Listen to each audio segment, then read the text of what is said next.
Orang-orang sering menanyakan pertanyaan ini, kemanakah Sang Buddha pergi? Atau di manakah Sang Buddha sekarang tinggal? Ini adalah pertanyaan yang sangat sulit dijawab bagi mereka yang belum mengembangkan jalan hidup spiritual.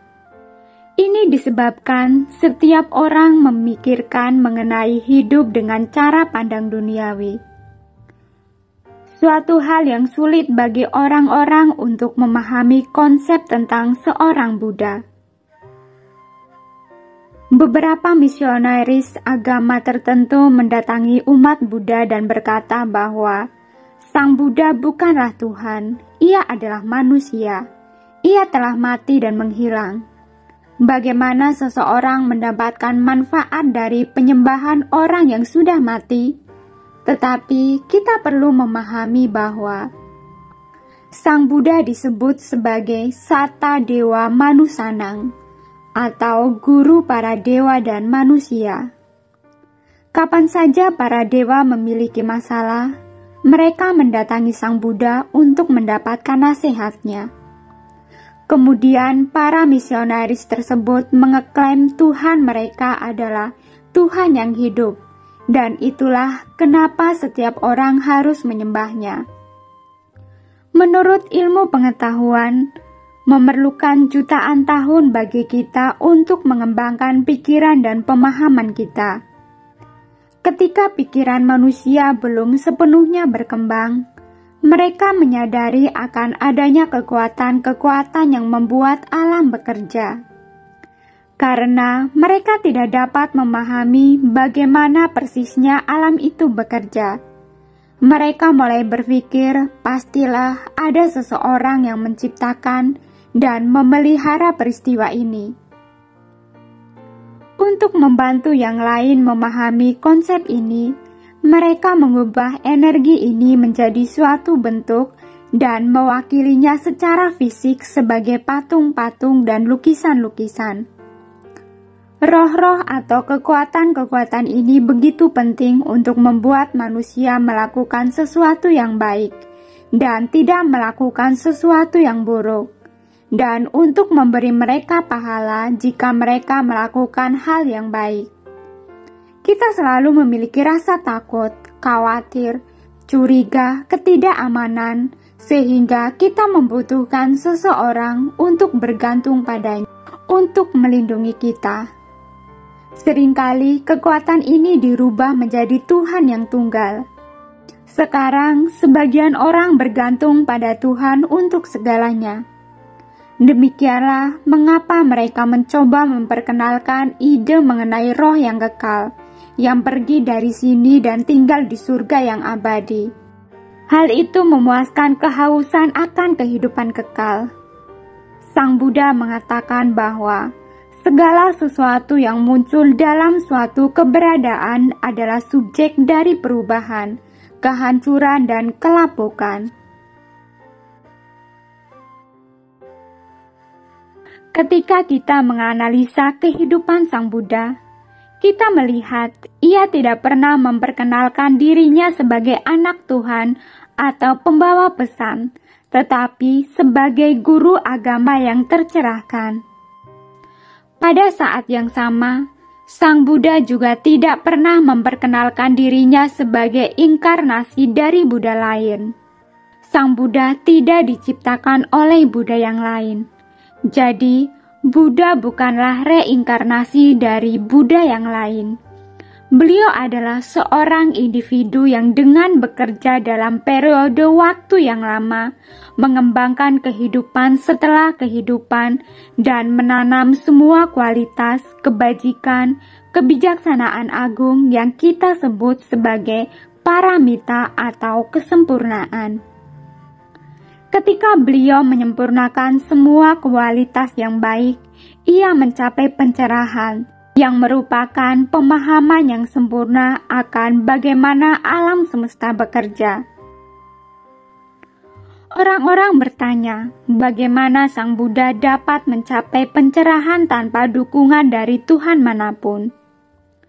Umat Buddha mempertahankan bahwa setiap individu dapat mengembangkan pikiran untuk memahami segalanya. Arti kata manusia dalam berbagai bahasa berarti makhluk manusia, tetapi arti dari kata mana adalah pikiran. Oleh karena itu, manusia adalah manusia dengan membangun dan mengembangkan pikiran menuju ke kesempurnaan. Selain manusia, tidak ada makhluk-makhluk hidup lain di alam semesta ini yang dapat mengembangkan pikirannya sampai sedemikian luas untuk mencapai pencerahan. Bahkan tidak ada makhluk-makhluk adik kuasa yang bisa menjadi Buddha karena mereka tidak bisa mengembangkan pikirannya sedemikian luas. Mereka memiliki sensualitas duniawi, kedamaian, kehidupan yang sejahtera, tetapi kekuatan pikiran mereka sangat lemah. Hanya manusia atau manusia yang bisa menjadi Buddha, atau ia yang tercerahkan. Sang Buddha tidak mendorong siapapun untuk percaya apapun atau mengeklaim bahwa beliau diperintahkan oleh kekuatan tertinggi untuk melakukan sesuatu. Dalam ajaran Buddha mengenai jalan utama berunsur 8, hal yang pertama adalah samaditi atau pengertian benar. Sang Buddha memulai misinya dengan meminta kepada pengikutnya untuk mengembangkan pengertian atau pemahaman benar, bukannya kepercayaan yang membuta. Setelah belajar, kita mendapatkan pengetahuan yang luar biasa mengenai Sang Buddha dan ajaran-ajarannya. Anda harus melatih apa yang telah Anda pelajari. Jika Anda belum memahaminya, Anda akan mencoba menciptakan ide-ide berdasarkan imajinasi Anda sendiri. Nasihat beliau adalah melatih apa yang telah Anda pelajari dengan pemahaman. Setelah berlatih, Anda akan mengalami hasil atau efeknya.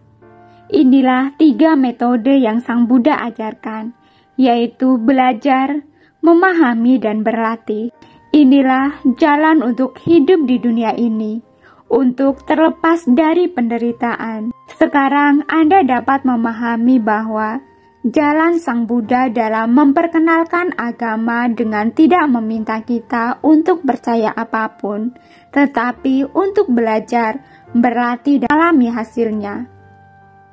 Sebagai contoh, Sang Buddha mengatakan bahwa Anda harus berbaik hati, Anda harus jujur. Setelah memahami ajaran ini, Anda mencoba untuk melatihnya. Dan setelah itu, setiap orang menghormati Anda ketika mereka mengetahui bahwa Anda sangat baik hati, sangat jujur. Tak seorang pun ingin mengganggu Anda atau menyalahkan Anda, tetapi mereka menghormati Anda. Itulah hasil yang baik yang Anda alami. Pada saat yang sama, Sang Buddha mengatakan bahwa Anda harus mencoba untuk memahami sesuai dengan tingkat pemahaman Anda sendiri. Anda dapat melakukan tes pada hasil latihan Anda sendiri. Anda memahami mengapa beberapa hal adalah salah dan mengapa beberapa hal adalah benar. Dan Anda tidak mengikutinya karena suruhan atau perintah yang datang dari surga. Anda memiliki pemikiran dan akal sehat untuk memahami. Pemahaman kita dan pengalaman pribadi kita cukup untuk memahami mengapa sesuatu itu adalah salah atau benar. Sebagai contoh, Sang Buddha menasehati kita untuk tidak menghancurkan kehidupan makhluk lain.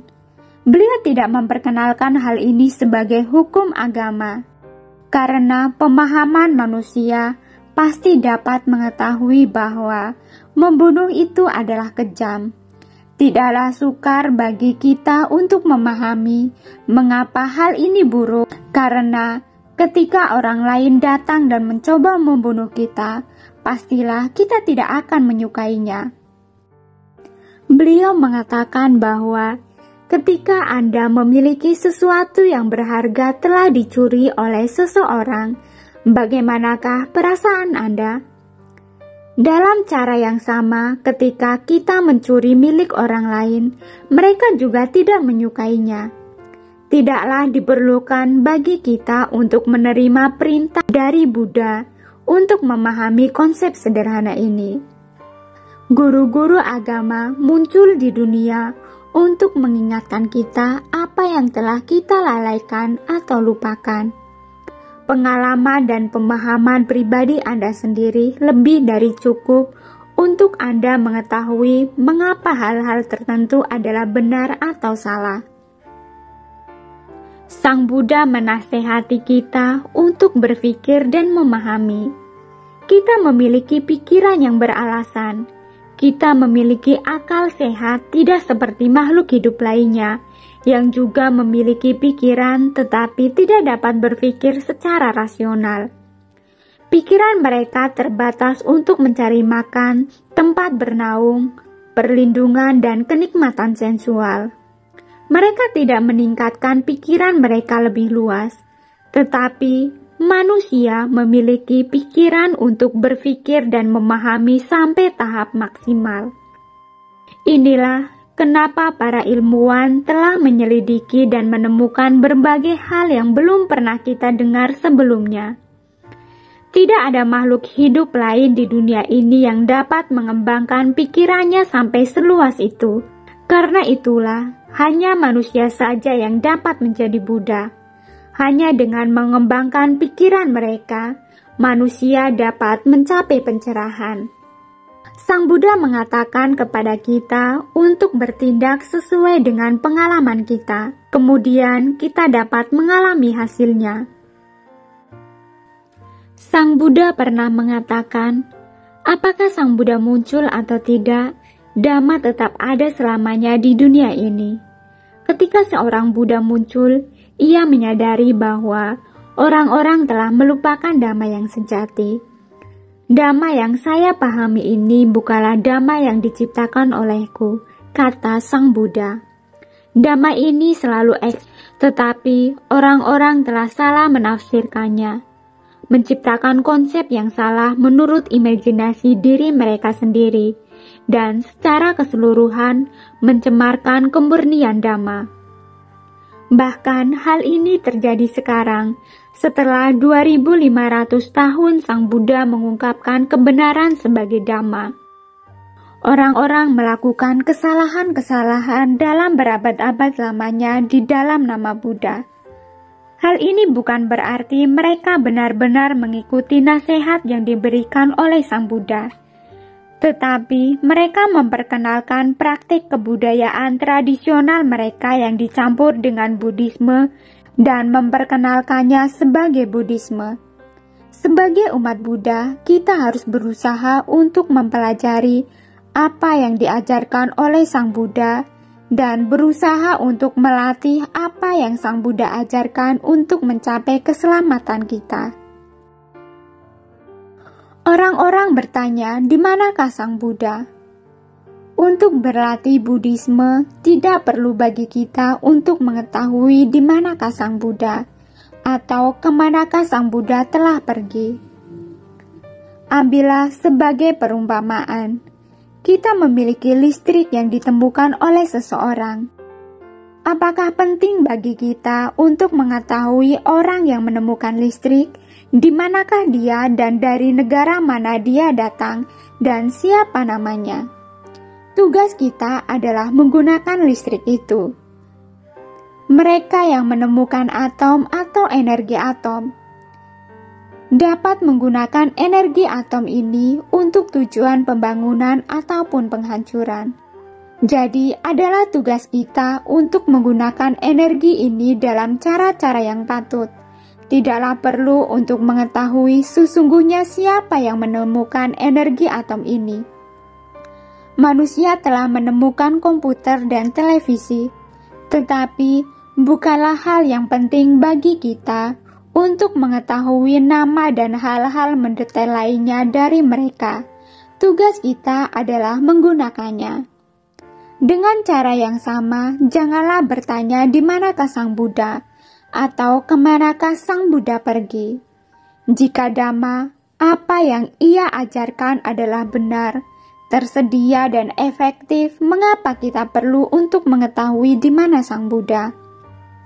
Sang Buddha tidak pernah mengatakan bahwa ia dapat memasukkan kita ke dalam surga atau neraka. Sang Buddha dapat memberitahu Anda apa yang tidak dilakukan dan apa yang dilakukan untuk mencapai keselamatan kita.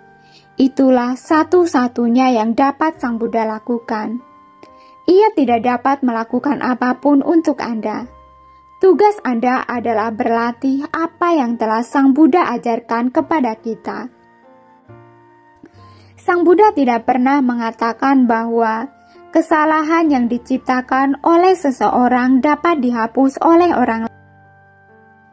Sebagai perumpamaan, mungkin Anda adalah seorang yang bertemperamen sangat tinggi dan Anda tahu hal ini adalah salah, tetapi Anda tidak tahu bagaimana menyingkirkannya. Lalu Anda pergi berdoa dan memohon kepada Yang Maha Kuasa dan memohon kepadanya untuk menghilangkan keburukan dalam pikiran Anda.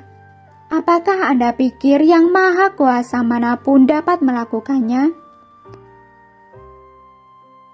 Anda boleh pergi menyembah Sang Buddha dan meminta kepada Sang Buddha untuk menyingkirkan keburukan Anda. Tetapi Sang Buddha juga tidak dapat menyingkirkannya dari pikiran Anda. Sang Buddha hanya dapat memberitahukan Anda bagaimana memindahkan kemarahan Anda dengan usaha Anda sendiri. Tidak seorang pun dapat menolong Anda, melainkan diri Anda sendiri melalui pemahaman Anda. Diri Anda sendirilah yang harus menyadari kemarahan ini berbahaya, dapat menimbulkan banyak masalah, gangguan dan kesulitan, dan menyakiti dan mengganggu yang lainnya.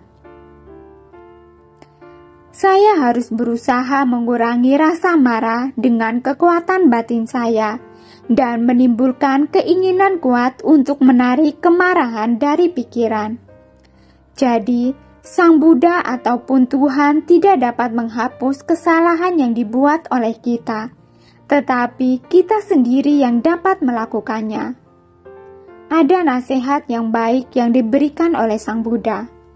Jika siapapun telah melakukan sebuah perbuatan buruk atau karma buruk, mereka tidak dapat menghapus dampaknya dengan berdoa kepada Tuhan atau Buddha. Namun, ketika mereka mengetahui bahwa mereka telah melakukan perbuatan buruk, maka mereka harus menghentikan melakukan perbuatan buruk. Anda harus menimbulkan tekad yang kuat dalam pikiran untuk menciptakan lebih dan lebih banyak lagi karma baik atau perbuatan bajik. Ketika Anda mengembangkan perbuatan bajik Anda, dampak dari karma buruk yang Anda perbuat sebelumnya akan dapat teratasi oleh karma baik.